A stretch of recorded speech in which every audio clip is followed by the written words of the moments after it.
प्रियात्मन सप्रेम जय जीव आदि मुनीश्वर योगेश्वर परम पूज्य सत्य सम्राट सदगुरुदेव सिमनी जी का वचनामृत से एक बूंद। अथर्ववेद में मनुष्य की अमरता। हमारा यह सिद्धांत है कि मनुष्य शरीर से भी अमर हो सकता है और उन्नति करते हुए मनुष्य जाति बहुत शीघ्र ऐसी अवस्था पर पहुंच जाएगी जबकि मृत्यु उसके बस में होगी और मनुष्य का शरीर भी अमर हो जाएगा। अमर होने से संसार में इतनी भीड़ भी ना होगी कि मनुष्य अपने जीवन से उब उठे और उसे रहने का स्थान भी ना मिले। इस विषय को हम गत अध्याय में सिद्ध कर चुके हैं। शरीर से अमर होने के उपाय पर भी पिछले अध्यायों में बहुत कुछ लिखा जा चुका है और अनेक प्रमाणों तथा युक्ति को देकर सिद्ध कर दिया है कि मनुष्य शरीर द्वारा भी अमर हो सकता है। यद्यपि यह बात ठीक नहीं है कि सब बातों का प्रमाण वेदों से ही दिया जाए और जो वेदों में नहीं है वह कहीं नहीं है, पर ऐसे लोगों को संतोष देने के लिए जो बिना वेदों के कुछ नहीं मानते, हमने वेदों का भी प्रमाण दे दिया है।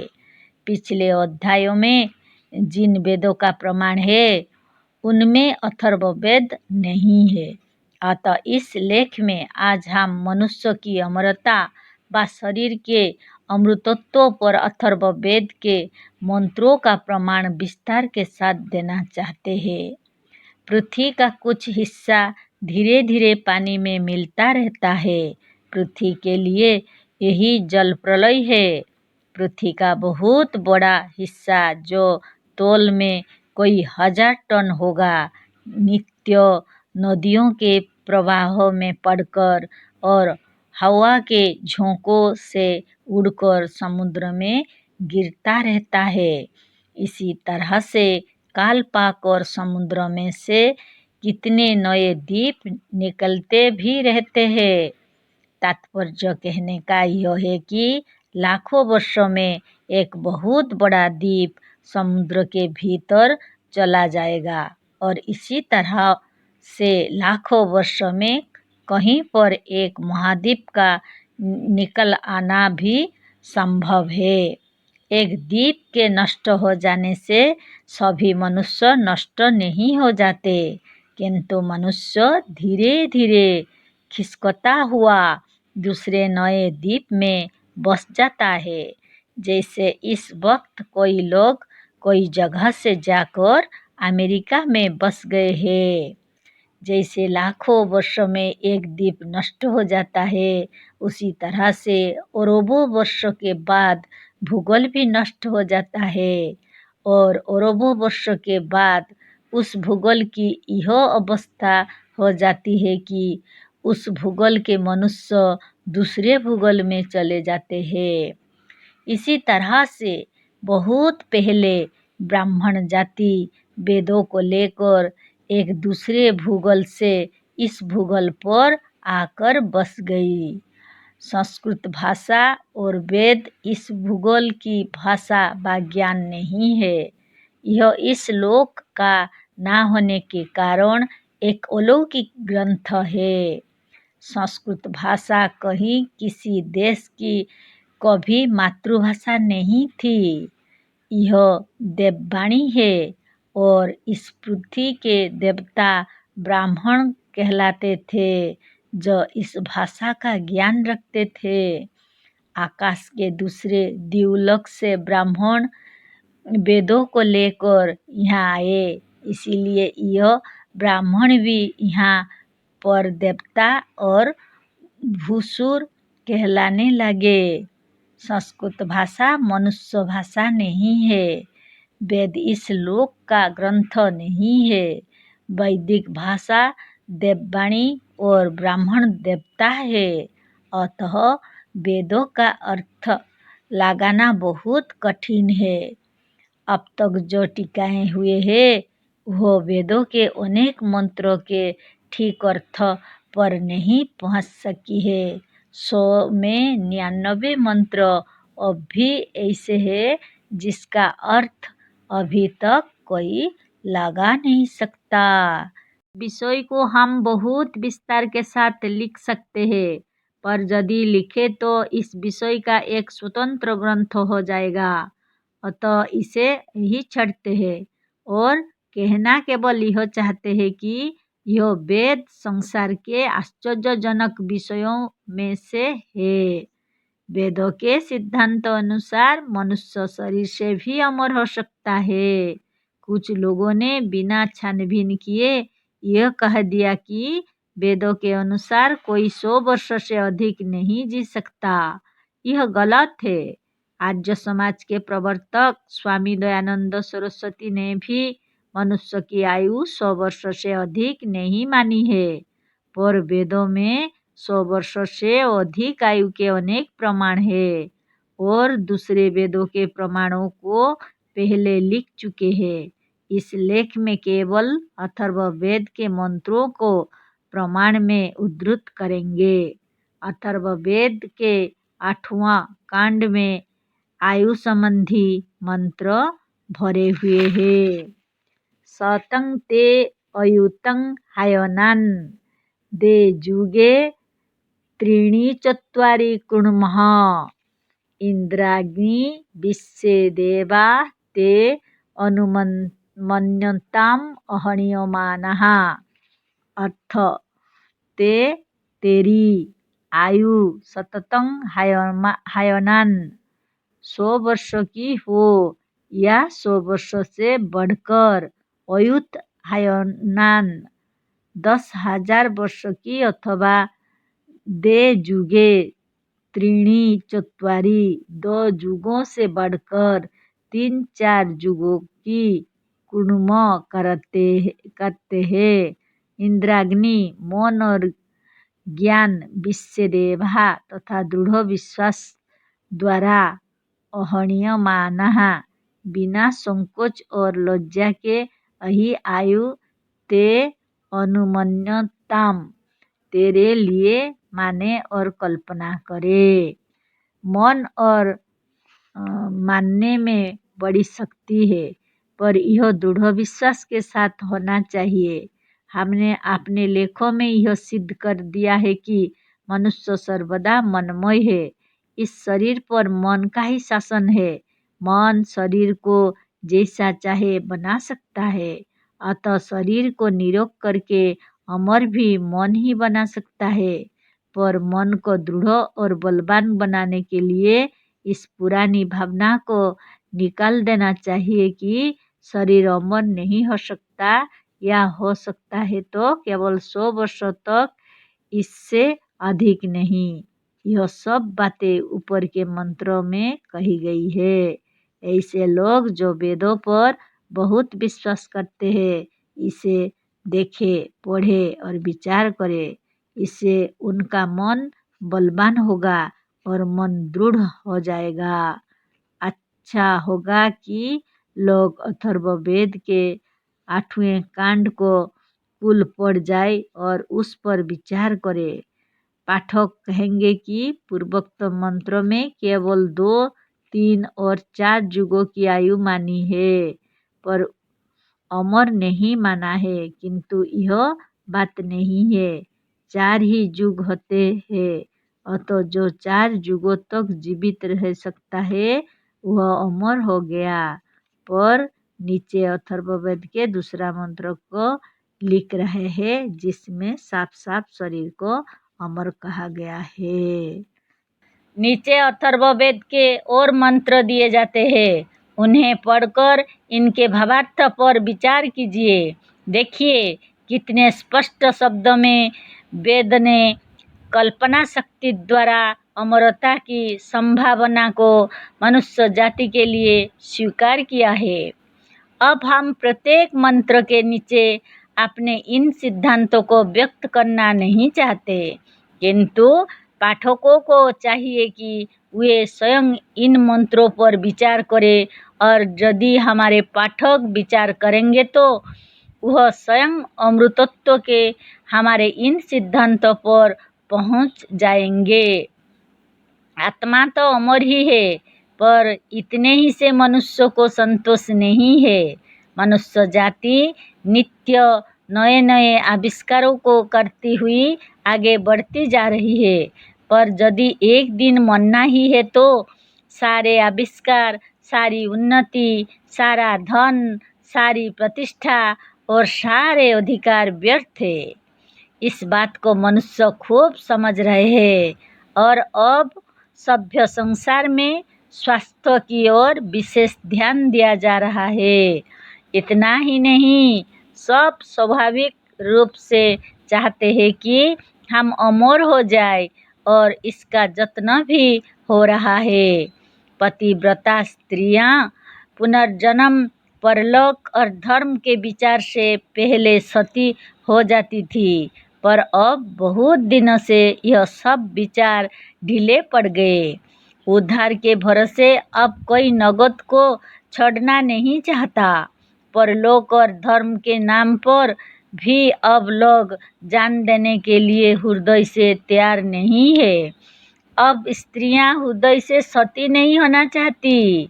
अतः इन जमाने में भी अंग्रेज के आने के पहले लोग विधवा स्त्री को मार मार कर बेहोश कर बलात् पति की चिता पर जलने के लिए डाल देते थे, पर अंग्रेज और कुछ विचारवान भारतीयों ने उसे रोक दिया।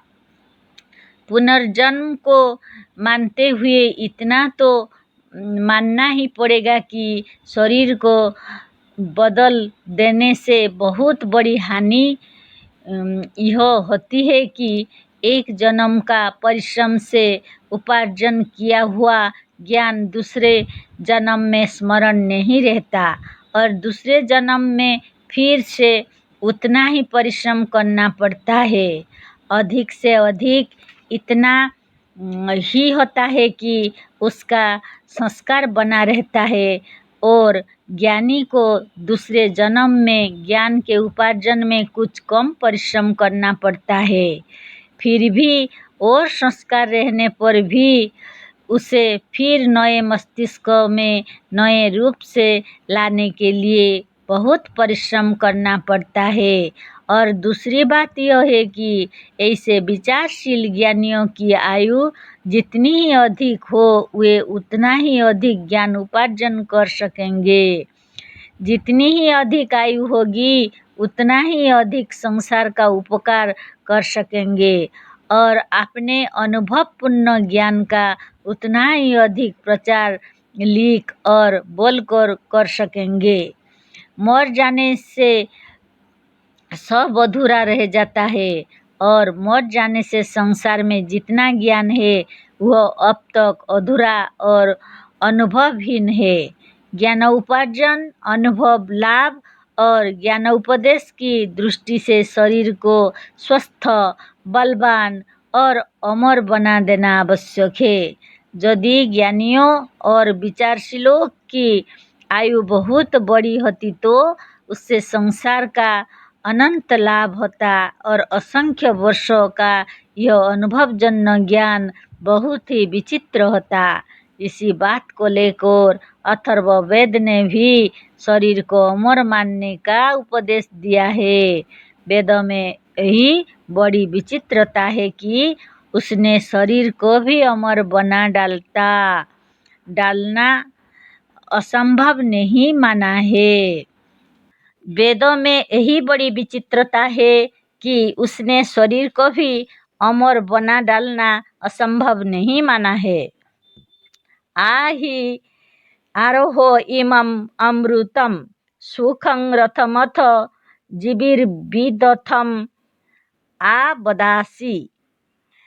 कांड 8 सूक्त 1 मंत्र 6। अर्थ इमम इस, अमृतम अमर, रथम रमण का साधन शरीर को, सुखम सुख से, ही निश्चय, आरोह धारण कर, और जीविर दथम अनेक वर्ष के अनुभवजन्य ज्ञान को आबोदासी सर्वत्र उपदेश कर। इस मंत्रों में पूर्वोक्त बातें कितने स्पष्ट रूप से ही कही गई है। शरीर को साफ अमर बनाने को कहा है और क्यों अमर बनाया जाए इसका कारण भी दे दिया, अर्थात जिसमें अनेक वर्षों के सच्चे और अनुभवजन्य ज्ञान का हम संसार में प्रचार कर सके। नीचे के मंत्रों में बुढ़ापा और मृत्यु दोनों को दूर करने के लिए कहा है। यह अथर्ववेद के कांडों 2 और सूक्त 13वां का मंत्र है। परिधत्तो धत्तो न वर्चसा इमं जरा मृत्युं कृणोतः दीर्घमाहु। कांडो 2 सूक्त 13वां मंत्र 2। अर्थ, इमं इस शरीर को वर्चसा आत्मबल या मनबल द्वारा परिधत्तो परिपुष्ट करो, पर जरा मृत्युं जरा और मृत्यु को न धत्तो धारण कर, किंतु इस तरह से दीर्घमाहु दीर्घ आयु को कृणत धारण करो। इस मंत्रों के भी अर्थ पर विचार कीजिए। इस मंत्र में यह भी कहा हुआ है कि हमें इस उपाय से जरा, बुढ़ापा और मृत्यु दोनों को जीत सकते हैं। माँ ते प्राण उपदशन माँ अपानपि धायिते सूर्यस्त्वाधिपतिः मृत्युर उद आ यच्छतु रश्मिभिः। कांडो 5 सूक्त 13 मंत्र 15। अर्थ, ते प्राण तेरा प्राण माँ अपदशन विनाश को प्राप्त ना हो, और ते अपान तेरा अपान माँ अपिधायी भी कभी ना रुके, अर्थात तेरा श्वासोच्छ्वास कभी ना बंद हो और इस तौर पर तू कभी ना मरे। अधिपति सूर्य, सबका मालिक सूरज बा जगत का मालिक आत्मा त्वा तुमको रश्मि भी सद्विचारों की वृत्तियों द्वारा उद आ यच्छतु ऊपर उठा हुए। आगे के मंत्रों में मौन या इच्छा शक्ति को सहस्रबीज कहा है, क्योंकि मन का बल अनंत और अपार है। इस मनबल द्वारा शरीर को भी अमर बना लेना असंभव नहीं है। अयं देवा इह एवस्तु अयं माँ मूत्रोगादितः इमं सहस्रबीजेन मृत्यु उत्पारयामसिः। कांडो 8 सूक्त 1 मंत्र 18। अर्थ, देवा हे ब्रह्मज्ञान के जानने वालों, अयम यह पुरुष, इह एव अस्तु सर्वदा यही इस संसार में व शरीर में रहे, इतः यहाँ से अमूत्र दूसरे लोक में या परलोक में मागादितः ना जाए। सहस्रबीजेन जिसमें 1000 प्रकार की वृत्तियाँ, शक्तियाँ और बल है, वह सहस्रबीज अर्थात मन मृत्यु से उत्पारयामसिः ऊंचे उठाने या छुड़ावे अथवा मृत्यु को उखाड़ कर फेंक दे। व्यावत्ते ज्योतिर अभुदपत्तत्वमः अक्रमित अपः त्वं मृत्युं निरुक्तिमपः जक्ष्मं निदधमसिः। कांडो 8 सूक्त 1 मंत्र 21। अर्थ, तेरे लिए ज्योति, इच्छा शक्ति और ज्ञान व्यावत विशेष रूप से प्रकट होकर तमो अक्रमित अज्ञान को पार करता हुआ अभूत आता है और तुमसे नित्तिम मृत्यु, दुखकारी मृत्यु को और जख्मं रोग को अपनिदधमसि दूर करते हैं। मतलब यह है कि इच्छा शक्ति और सत्य ज्ञान अज्ञान को दूर कर मनुष्य को निरोग और अमर बना देता है। तोभ्यं वातः पवतं मातरिश्वा तोभ्यं वर्षस्त्वमृता न्यापः सूर्यस्ते तन्नेष्वं तपाति त्वां मृत्युर्दयतां मा प्रमेष्ठः। कांड 8 सूक्त 1 मंत्र 5। अर्थ तुभ्यं तेरे लिए मातरिश्वा वातः अंतरिक्ष में चलने वाला वायु पवतांग बहता रहे और आप जल अमृतानि अमृत वर्षन्तु वर्षावे ते त्वम तेरे शरीर के लिए सूर्य सम कल्याणकारी होकर तपाती तपे और मृत्यु त्वांग तेरी दयतांग रक्षा करे और तू माँ प्रमेष्ठा कभी ना मरे अर्थात अमर हो जाए। वायु जल और सूरज का उपयुक्त सेवन यदि अमरता पर विश्वास करके किया जाए और इच्छा शक्ति पर विश्वास करके शरीर से इस मंत्र के अनुसार कहा जाए कि तू अमर हो जा, तू मृत्यु को जीत ले, तो सचमुच यह शरीर अमर हो जाएगा। अयं जीवतु मां मृतेमं समीरयामसि कृण्वम्यस्तेहि भेषजं मृत्यु मा पुरुषं बधि। कांड 8 सूक्त 2 मंत्र 5। अर्थ अयम यही मनुष्य जीवितु जीवे माँ मृत कभी ना मरे हम समीरयामसि अच्छी तरह से जीवन गति प्रदान करते हैं। अस्मै इसके लिए भेषजं कृण्वामि दवा करते हैं। अतः मृत्यु हे मृत्यु तू पुरुष को माँ बधी कभी मत मार। कृण्वाम्येति प्राणोपानौ जरां मृत्युं दीर्घमाहु स्वस्तिः वैवस्वतेन प्रहितान् यमदूतांश्च ऋतोपः संधामि सर्वान्। कांड 8 सूक्त 2 मंत्र 11। अर्थ ते प्राणोपानौ तेरे लिए प्राणोपान को कृण्वामि करता हूँ। वैवस्वतेन सूर्य से प्रहितान यमदूतान भेजे हुए जमदूत से अर्थात रोग के जीवाणुओं से और जरां मृत्युं जरा को तथा मृत्यु को अपसंधामि दूर करता हूँ। अतः तेरे लिए दीर्घमायु यही बड़ी आयु स्वस्ति कल्याणकारी हो। यही तक नहीं, यदि वेद पर विश्वास किया जाए तो वेद ने स्पष्ट कह दिया है कि तू अमर है। अतः डर को हृदय से निकाल दे।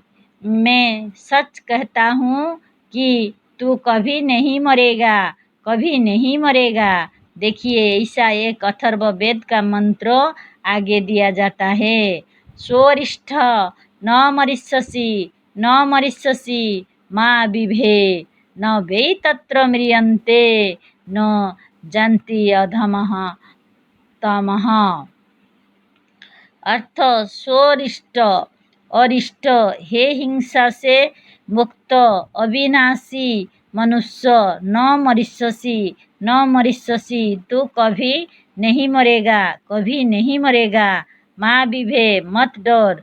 स्व यह तत्र ऐसी दशा में इस तरह से विश्वास के साथ निर्भीक हो जाने पर न वै म्रियन्ते निश्चय करके कभी नहीं मरता और न जानती अधर्म तमः नरक को नरक लोक को जाता है। नरक से मतलब दुख और रोग की अवस्था से है।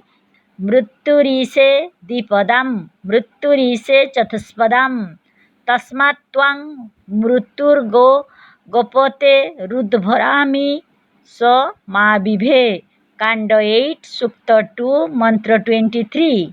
अर्थ मृत्यु द्विपदं चतुष्पदम मृत्यु 2 पैर और 4 पैर वाले पर इसे शासन करती है। पर इससे क्या? हे गपते, मन और इच्छा शक्ति को अपने वश में करके उससे काम लेने वाले पुरुषों, त्वाम तुझे मृत्यु के पास में से उद्भरामी ऊपर उठाकर छुड़ा लेता हूँ। तस्मात् इसीलिए माँ विभे मत डर। उत्त्वांग दौरुत पृथ्वी च्युत प्रजापति ग्रभित उत्त्वां मृत्युरेषो धयः समराज्ञिः पीपरन्। कांड 8 सूक्त 1 मंत्र 17।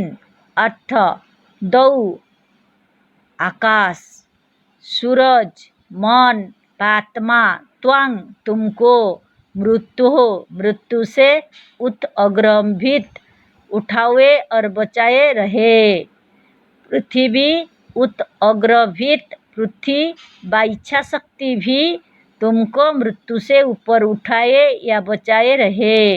प्रजापति ही प्रजा का स्वामी भी त्वांग उत अग्रभित तुमको मृत्यु से बचावे। औषधय औषधियांग समराज्ञि समलता या जिनके राजा सोम है।